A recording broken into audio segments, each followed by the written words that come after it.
special ways, Nagendra, so that we will be. Yeah, I learned that from Richard, and he did not teach me how to I mean crop out the pieces which we don't need from the videos. Okay. He actually had some tool which kind of he can select, like, this is what I want in my final video, Okay. and these are the stuff which are kind of crap, so I'm going to cut this out. Okay. So Kind of crap. yeah, when doing this with Lucy, especially you don't want to record that, right?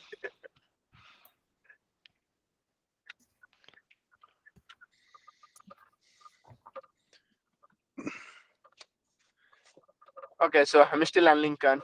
So Lincoln, Oswego, Meridian Boulevard, and this. You know that route, Nick, right? Yes. Oswego. Yeah, so I'm about to turn on Oswego in like 1 minute once the signal turns green.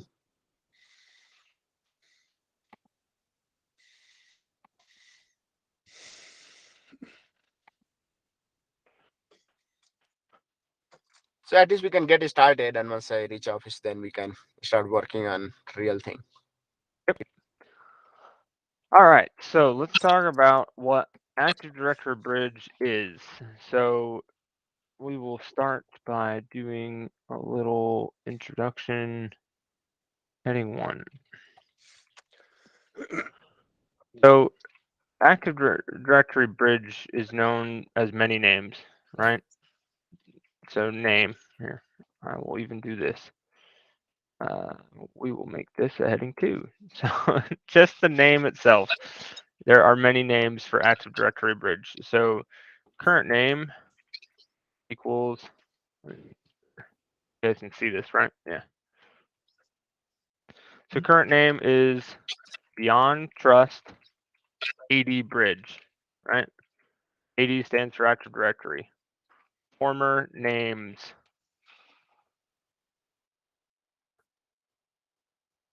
Former names. PIS. This stands for Power Broker Integration Services.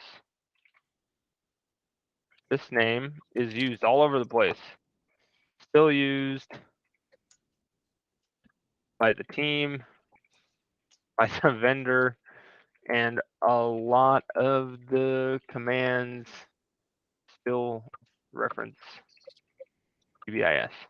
Okay, so we'll almost call it PBIS without even thinking about it. So just know that AD Bridge and PBIS are the same thing.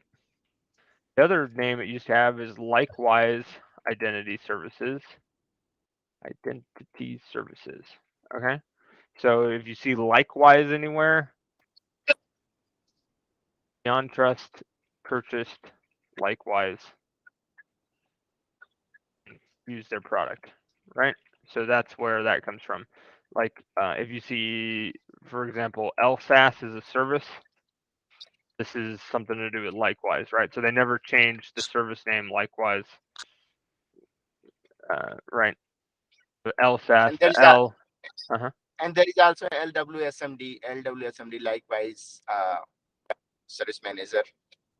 I think there was also with the name identity manager, but I can't remember. But LWSM is like, likewise. Yep, exactly. So you'll still see all these artifacts within the product. Okay. Let's do versions. And please interrupt me with questions. Versions. There's several versions. Actually, I saw Pamal also, PUML. That is also we are using it or not? Say that again. PUML, Pamal. PMUL? Yeah, sir, yeah. Yes. So we'll do related products. PMUL stands for Privilege Management. Privilege. Okay. Privilege management for Unix, Linux. That's the PMUL, right? This is what is also known as AKA Power Broker, TB Run. This is the pseudo replacement in production that has keystroke logging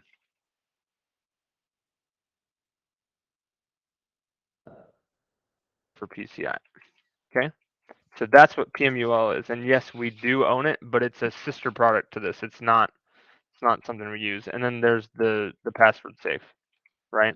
Which is jumpbox global.dish.com. This is the third Beyond Trust product. I will put related Beyond Trust products. So you will see all of these things talked about together, but this training session is primarily focused on PBIS, Beyond Trust 80 bridge, right? Okay, so there's different versions out there. I think there's like an 8.5, there's a .10, 10. Whatever. We'll just do it like this, 8.x, 10.x, and then now there's a 21.x. This is the version, first version we used, and still may be out there. 10.x is current version we are using. Version 21 is most recent version. They didn't really need to learn how to count because they just kind of skipped things. I think they went from like a 1, 2, 3, 4, 5, 6, 7, 8, 9, 10 to the year it was released, right? I think that's why they went from version 10. There's no version 11 through 20. They Just went to went octal. Yeah, exactly. So they went from 10 to 21. So, and this is out there. This is out there a bit. And that depends. There's a few servers out there that may have this because there was something in version 10 that broke them. So instead of going backwards, we went forward to see if it fixed it, and it did. So eventually, we will need to just upgrade everything to 21. That's a future product for Priyanka to do. Sure.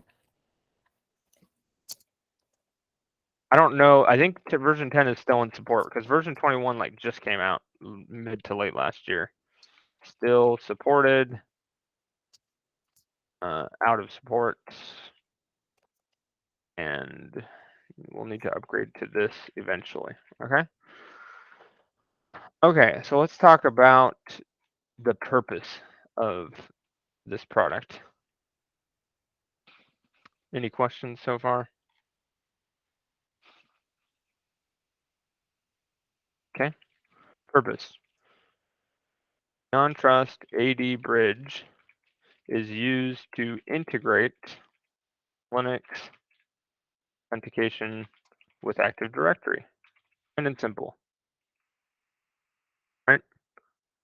We need to use one point of authentication at dish, and that is echostar.com Active Directory in 90% of cases, right? There's also other domains, but the primary thing is we don't want a completely separate authentication system for Linux, and we used to have that. We formerly, and we still actually have this implementation, but like I've told several of you, we used to have Open LDAP for everything Linux. So we were completely separate from Windows and our desktops, which created an administrative nightmare for us because we had to maintain all the user accounts, we had to maintain all the security, everything. Now that we're integrated with Active Directory, everything is more standardized. Everything is it's out of our hands, so we don't have to manage the users nearly as much. I mean, every once in a while we have to touch a user account, but very rarely do we have to do it. And then in audits, as Alonso has seen, audits are easy because it's just like, what about user stuff? And we're like, yeah, access management, talk to them. And that's all we have to say. And it's awesome. Yeah, so that is the main purpose. Now there's another purpose for which we pay, right? This is not a free product. So we pay $20 a server per year or something like that to have this product. And there's a reason for that, right? We've learned, let's see, maybe we need to add some history in here too. And we'll clean up this document. I'm just Actually, kind what of is BT over there? Sorry. beyond trust. Sorry. Oh, beyond trust. Okay. I'm gonna add history. Nick, AD bridge. sorry for interruption. Go for it, Mahesh. What's up? So currently, what is the tool like you're using? OpenLDAP or Beyond Trust over there for authentication? It's the AD bridge. Beyond Trust AD. is a vendor. So I'm also going to correct naming conventions because I don't know if it's a pet peeve of mine, but I think we need to be very specific, especially as the team that administers this stuff. We need to administrates, whatever we call that. We need to be very precise when we talk about things. So Beyond Trust is just the vendor that owns the product. A lot of people say Beyond Trust and they mean the password safe. So just know that users will say Beyond Trust, and most times they're thinking password safe. So I will correct people. So Beyond Trust is the vendor. AD Bridge is the product. And remember, there's multiple names for this. Beyond Trust AD Bridge, PBIS, Power Broker Integration Services, and then we don't use this name, but just know that in the documentation you might see this, or even out on the web you might see likewise, right? So this was put into place in late 2017 when it replaced OpenLDAP. Thank you, Neandra. So this was part of a project for PCI.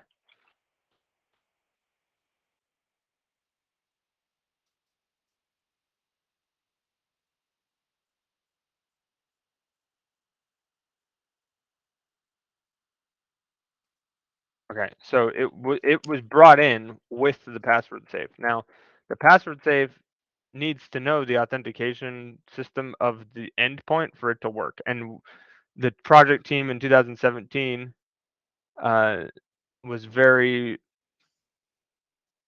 adamant that that was consistent, right? There's other teams that use the password safe that don't have PBIS, and it's a pain in the butt to configure them. But it's a lot easier because they can do the same configuration for Windows as they do Linux, because it's the same accounts, right, on the password safe side. So the big driver was the Beyond Trust password safe, the jumpbox.global.dish.com. That was needed to fulfill PCI requirements. So we kind of PBIS was just a side note, and it was a big project for us. But as far as that project, it was a very easy part of that project. But that's when we put in the password safe. That's when we put in AD Bridge, the password safe, etc. But before that, we had already used the third product, which was PMUL, formerly known as PowerBroker. Right? We've used PowerBroker for a long time before the other two products. So that's kind of the history. So to bring that back to the purpose, the other reason we use PowerBroker, and we don't just use SSSD for free, is for the cell capabilities. So AD Bridge also provides authentication segmentation through their proprietary, wow, I spelled that right, cell technology. Right, so we'll talk about cells here in a minute, but what this does is that this enables groups of systems to only see subsets of the domain, to see subsets of users on the domain, right? And that's like version or that's the 200 level point, but that is a big reason as to why we use PBIS. Is one, the history, right? There was a big project for PCI to fulfill multi-factor authentication.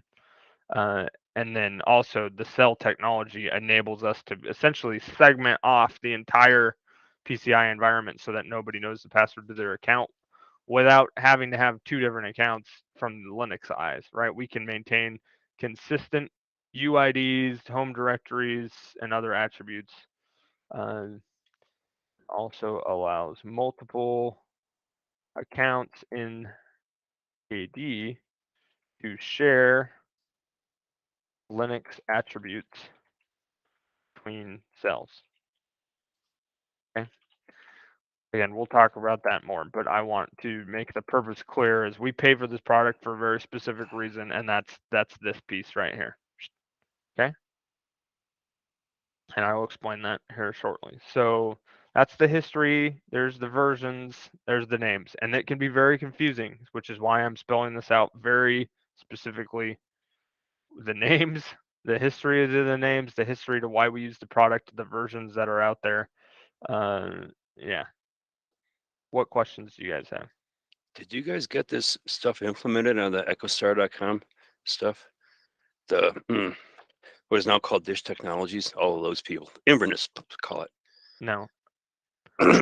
Echostar.com is the domain for Dish, the AD domain for Dish, not the Where website, but yeah. Right. No, did you get this implemented for set-top box engineering, say, for No. those people over Nope.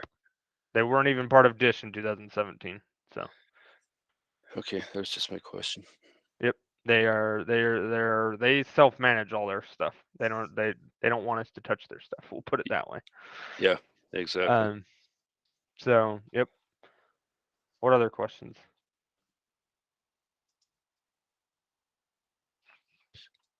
Can we, not necessarily a question, but can we add the Beyond Trust documentation link here? Absolutely. Yep. Do you have it handy? I do. Okay. I figured you did. I'll post it in here.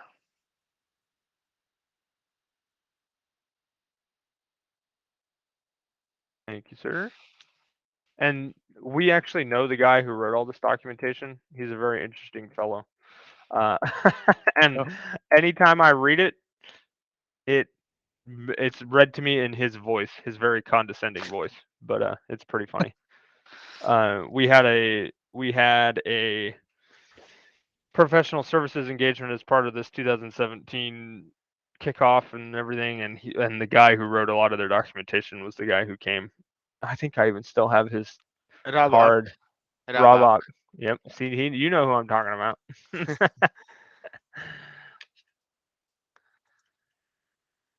You'd come into the room and you'd say morning, and he'd say, "Yes, it is morning." And I'm like, "You're an idiot. Get out of here." Here's his card, Robert. You said that you are not recording. You said that everybody will behave, right? Yeah, I don't have to behave. Whatever. He still works there, I'm pretty sure. So he can listen to this and he can. Yeah, we'll not copy. Like we'll copy him in for. Copy him in. I got his email right here. Peer review it. It's rock@beyondtrust.com. All right. Okay. So, what other questions? Okay. I don't think we're gonna get all this done in a day, but we can go over the basics. So I have a drawing. So let me go find that drawing.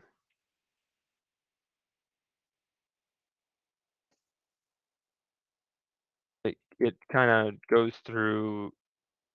It's on my wall. I wish I had the original ones because they were a lot better. Hold on. Before I start sharing that, I have no idea what's going to open when I start looking for files.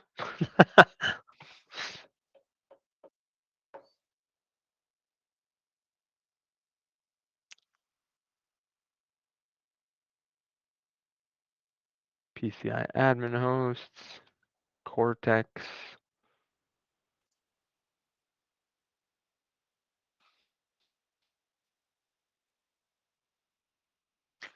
Maybe high level, we can talk about when it is that we're just gonna have to reference AD bridge. What type of scenarios? Sure. Probably just some access stuff.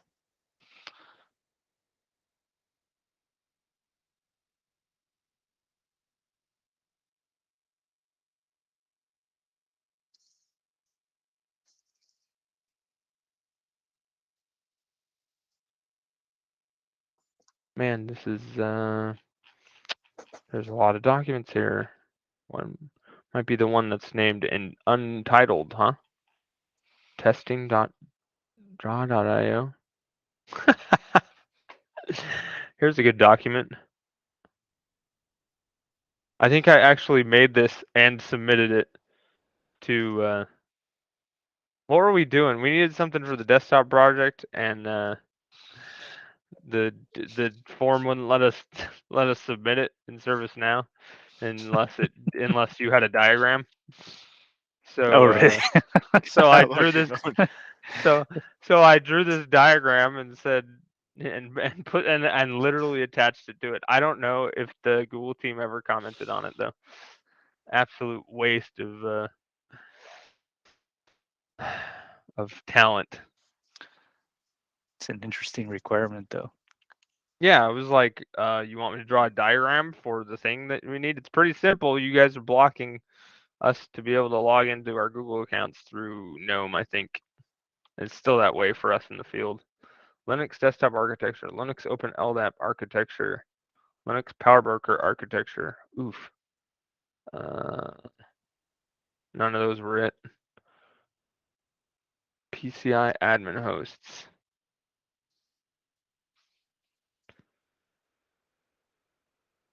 Sorry for the delay. I thought I had this handy, but clearly I don't.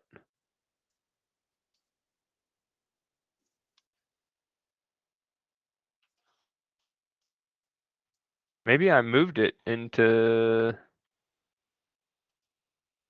the team shared drive somewhere. Beyond Trust. Hey, Sumit.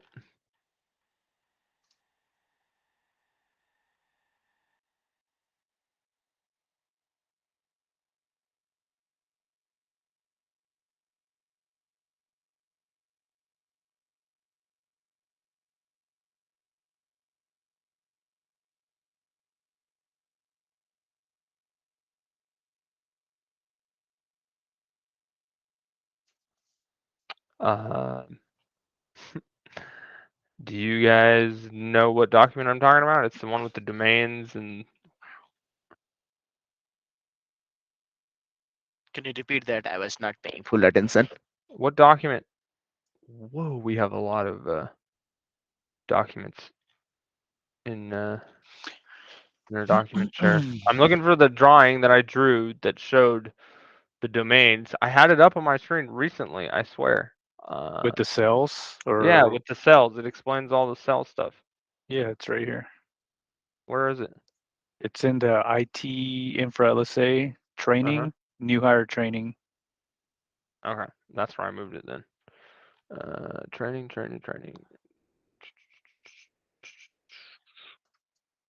Training, new hire training. Thank you, sir.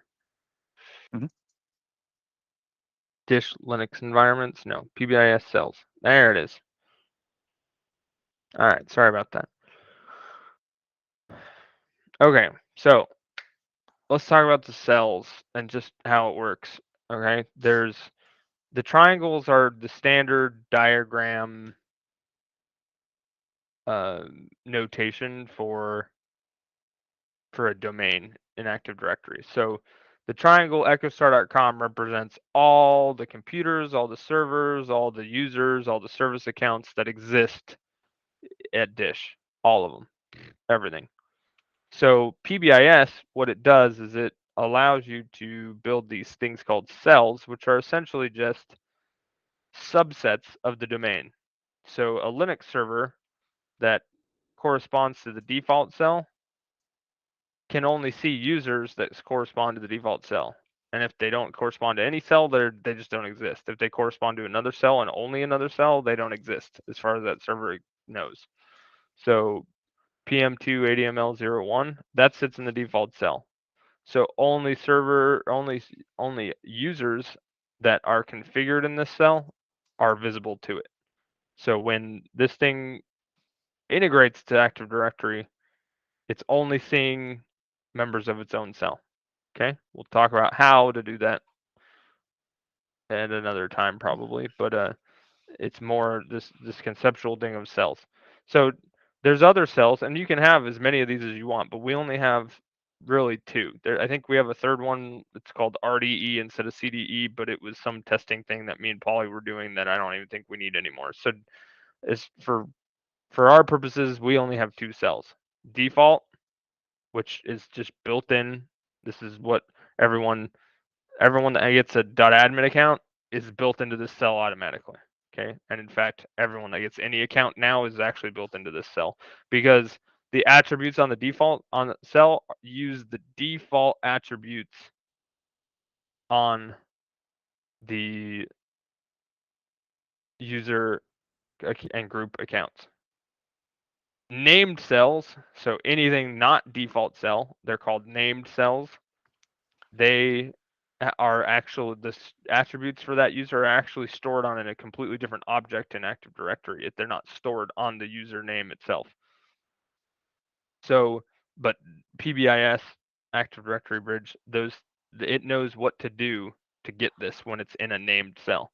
So servers can only be in one cell. Users can be in multiple cells. But for the most part, user accounts are only in one cell. Service accounts, service user accounts are in all cells, because we don't want to build two service accounts, one for each cell. We just put them in all. So like the Oracle service account sits in default and CDE with the same exact attributes. That way it's functional across the board, right? So both servers can see them, and that's where this overlap is. Any and all service accounts, they sit in both cells, so it doesn't matter, right? But if we're talking user accounts, we all have a .admin.cde account that's created. That is the only account that's configured in the CDE cell for us. And then every other account is configured in this cell, right? .admin, .tag, .pc, first, .last, they're all configured this way. But this red area is very secure. It's got firewalls around it. The servers in here are all PCI, in scope for PCI. So the only accounts that are allowed to log in are those CDE accounts. So it's built, this is that cell functionality that I'm talking about that you don't get with SSSD. SSSD is essentially just this, right? And the red would be gone. So the cell technology is what we pay for, right? Because it helps us segment off the protected network. CDE stands for Cardholder Data Environment, also known as PCI, or also known as the protected network.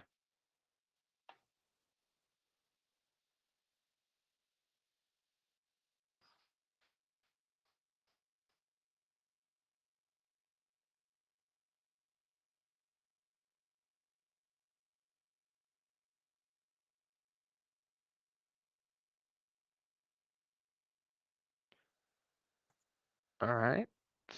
Questions?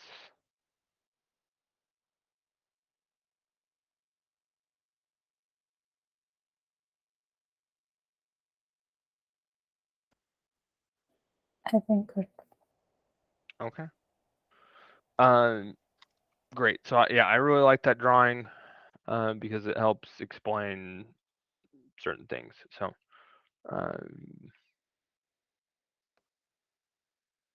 all right. So we talked about cells, right? Hold on. Let's talk about some tools now. I'll write up cells later just because of that link and that drawing are important to it. But so there's other tools that come into play when we need to edit users, edit objects, just because we have to interface with Active Directory. So we have ADUC, which stands for Active Directory Users and Computers, right? This can only be installed on Windows machines, can only be installed on Windows computers. So if you have a Linux computer, you have to log into another computer to get this to work, right? Whether it's a VDI or another Windows machine that you can RDP into, or even a terminal server that's out there, right? This product is used to edit user and computer objects. Right, this is important to make sure that they're configured correctly. So you're going to change it for, reset passwords, change and or verify Linux attributes. What else do we use ADUC for? Unlock accounts. Delete computer objects for DCOMs. Yep. Also ACL list or access control lists controlled through group membership. This is very important. Okay, so there's ADUC. As part of ADUC, there's a tool you can actually install called Active Directory Bridge, something or other. Stand by, I'm looking it up. Yes. Yeah, I think it's the most recent one. They actually call it AD Bridge instead of. Yeah, actually, no. The version I have is setup PBIS 64. Let's see. Come on. This is the thing I'm talking about. So we'll just call it the PBIS ADUC add-on. And that has, this lets you, gives a GUI to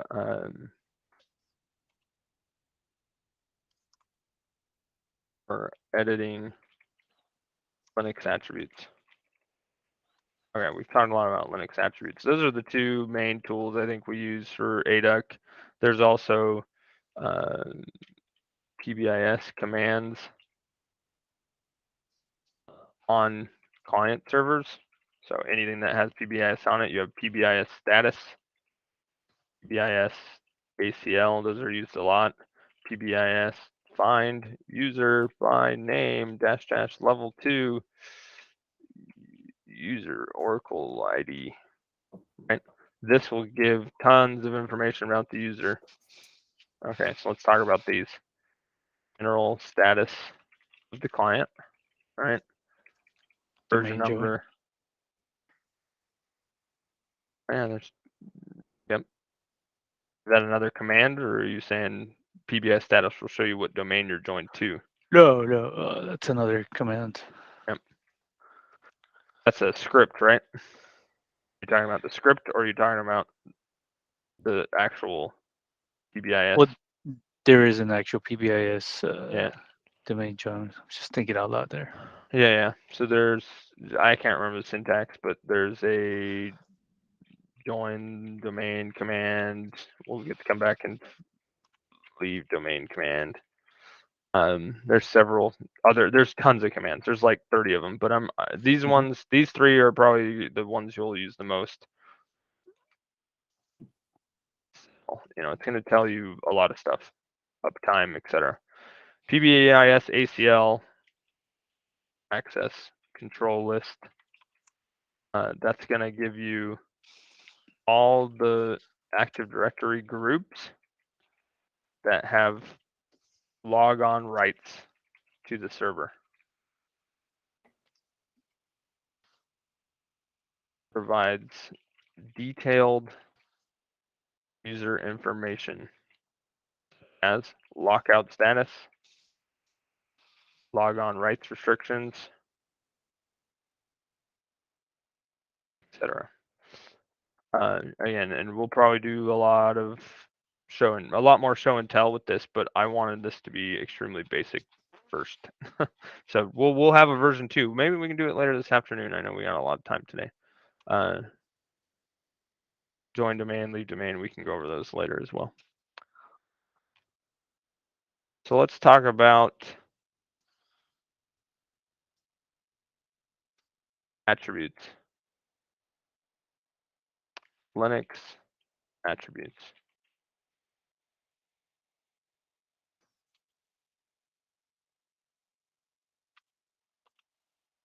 These are the same regardless of whether you're using SSID or PBIS, or sorry, SSD or PBIS.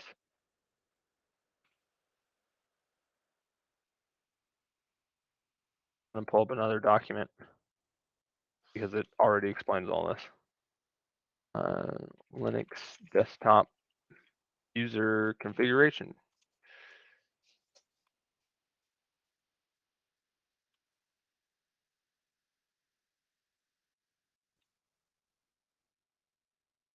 What are the bastards talking about?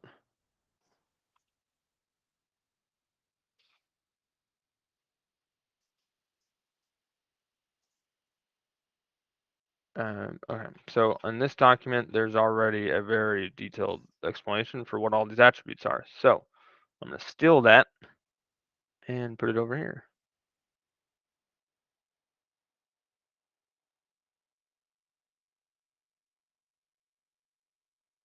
Okay. So here's all there's 6 main attributes that are required. I don't think all 6 of them are required, but these are the 6 we filled out. We fill out. You have a UID, right? This is pretty standard for well, actually, the UID is actually a field used for the username or the alias. So for our servers, we use the Oracle ID as the username, not the .admin account, because that's what the former system used as usernames. So it lets us put in that alias for the account.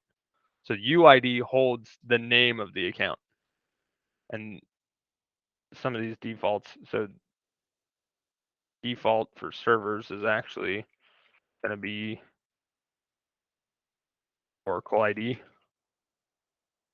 Default for all others, match the same account name. Okay. UID number, this is a unique user identifier. This is always a number, right? You should be very familiar with this. There's a bunch of defaults out there in that other document, which I can copy over to here as well. Usually has something to do with your employee ID. So they'll either add 1 million to your employee ID or 10 million or 100 million or a billion. GID number, this is your default group identifier. This is LNX-priv or 1000 for most people, if not everybody. That's just, this is like the equivalent to domain users in Active Directory. Every user is in domain users. Every user is in group ID number 1000, which is just LNX-priv. Login shell, right? I think for desktops, desktop default was bash, but for servers, it's actually Corn shell, because we have certain servers that only can use KSH. So then you need a home directory, which again for desktops, that is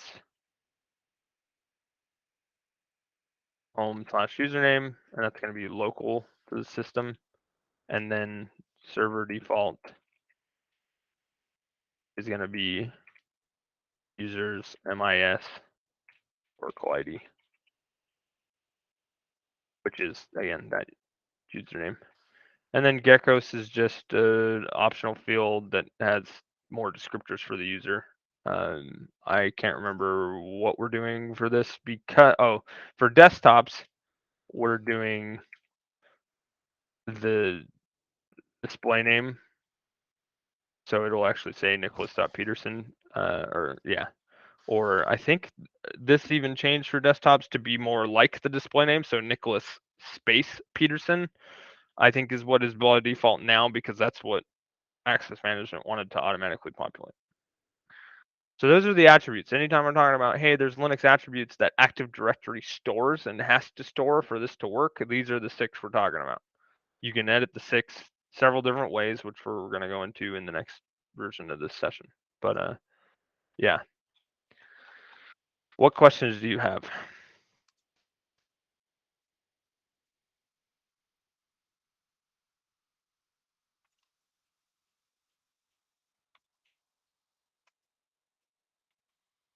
I must be really good at explaining stuff if you guys don't have questions.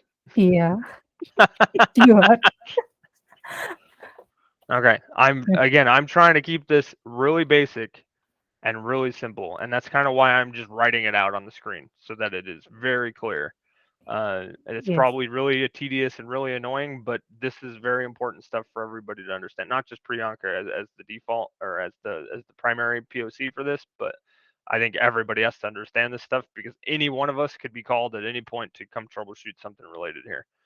So we're gonna wrap this up now, but I'm gonna schedule something for later today, or even mornings next week, so we can get Mahesh in it. Maybe that'll be more beneficial, and Sumit and anyone else who wants to join from offshore. And we'll go through.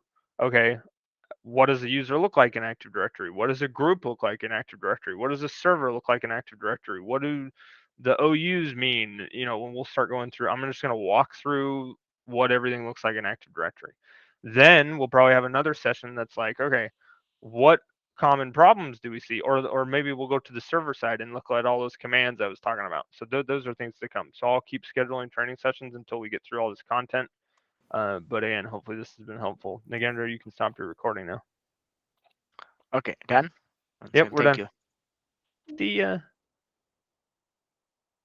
I go to the 8:45. Thanks, Nick. Talk to you all soon. Yep, see ya.